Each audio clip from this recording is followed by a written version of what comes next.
देश की हर शहर की पल पल की खबर सिर्फ वीडियो न्यूज 24 पर। खबर जो नजरिया बदल दे।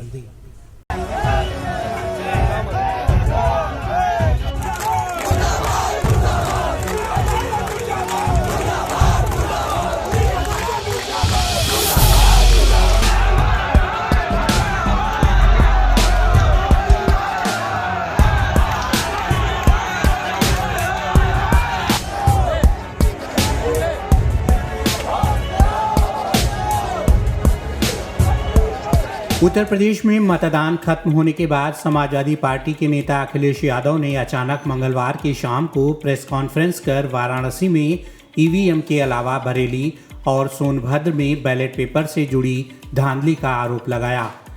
वाराणसी की दक्षिण सीट के काउंटिंग सेंटर के बाहर मंगलवार को समाजवादी पार्टी के कार्यकर्ताओं ने एक गाड़ी रोकी जिसमें ईवीएम ले जाई जा रही थी। सोशल मीडिया पर इससे जुड़े कई वीडियो वायरल हो गए।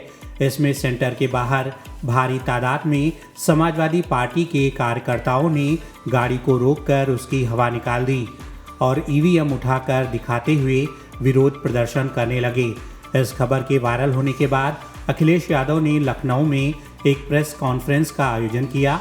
बरेली में एक स्ट्रांग रूम से बाहर नगर पालिका की कचड़े की गाड़ी में, जिसका नंबर UP25 DT 9166 में 3 बक्से सील पकड़े गए। जो सील बक्से थे, एक बक्से में सादा बैलेट पेपर था तथा 2 बक्से में मोहरें, रजिस्टर तथा सील करने वाला सामान था। करीबन 500 बैलेट पेपर पकड़े गए। इसी तरह सोनभद्र का है कि सोनभद्र में भी बड़े पैमाने पे चीजें पकड़ी गई। वो भी लोग समझ में आ गया तो उन्होंने देखा, SDM को रोका। तो मैंने आपसे कहा कि ये लोकतंत्र का आखिरी चुनाव है।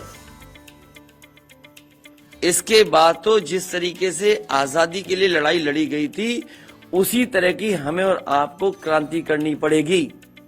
मैं तो अपने नौजवानों से अपील करूंगा कि जहां किसान इतने साल बैठे रहे, तब सरकार झुकी।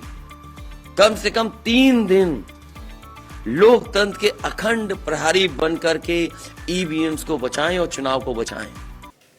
वहीं दूसरी ओर वाराणसी के डीएम कौशल राज किशोर ने इस बात से इनकार किया। ईवीएम का एक यूनिक नंबर होता है, सीयू का कंट्रोल यूनिट का यूनिक नंबर होता है, बैलेट यूनिट का यूनिक नंबर होता है और जो वीवीपैट है उसका यूनिक नंबर होता है। उन सब का यूनिक नंबर जो भी पोलिंग में यूज हुई, सब का पूरी लिस्ट, कुछ लोगों ने पेन ड्राइव लिया, कुछ लोगों ने हार्ड कॉपी लिया, सबके पास हार्ड ड्राइव और या पेन ड्राइव है, सबके रिसीविंग है। हम लोगों का केवल इतना ही निवेदन है कि जो ईवीएम आज जो कथित रूप से लोग पोलिंग पर्सन की बता रही है, वो ट्रेनिंग के लिए जो हम लोग जो ट्रेनिंग करते हैं, जो अपने पोलिंग पर्सन लगते हैं, काउंटिंग में लगते हैं, पोलिंग पर्सन जो पोलिंग ड्यूटी में जाते हैं, उनकी ट्रेनिंग के लिए ईवीएम यूज़ करते हैं। कुछ उनका भी नंबर होता है, वो भी हम लोग के पास लिस्ट है उसकी, और उसका पूरा अभी जो ईवीएम उसमें स्टिकर लगा हुआ है। वहीं अखिलेश यादव के द्वारा ईवीएम पर सवाल उठाने को लेकर भारतीय जनता पार्टी के तमाम नेताओं ने भी अपनी प्रतिक्रिया दी है। चुनाव के आखिरी दौर में मैंने कहा था कि ये जो अखिलेश जी नई हवा है, नई सपा की बात करते हैं, आप 10 मार्च का इंतजार कीजिए। ये वही हवा है, वही सपा है। जनता जिनसे खफा है, मन बना लिया करना इनको दफा है, और 10 मार्च को अखिलेश यादव जी कहेंगे ईवीएम बहुत बेवफा है। और 10 मार्च का भी अखिलेश जी ने इंतजार नहीं किया, 8 को कहना शुरू कर दिया ईवीएम बेवफा है। ये वो लोग हैं जो दंगे, अपराधियों, आतंकियों को शरण देते हैं।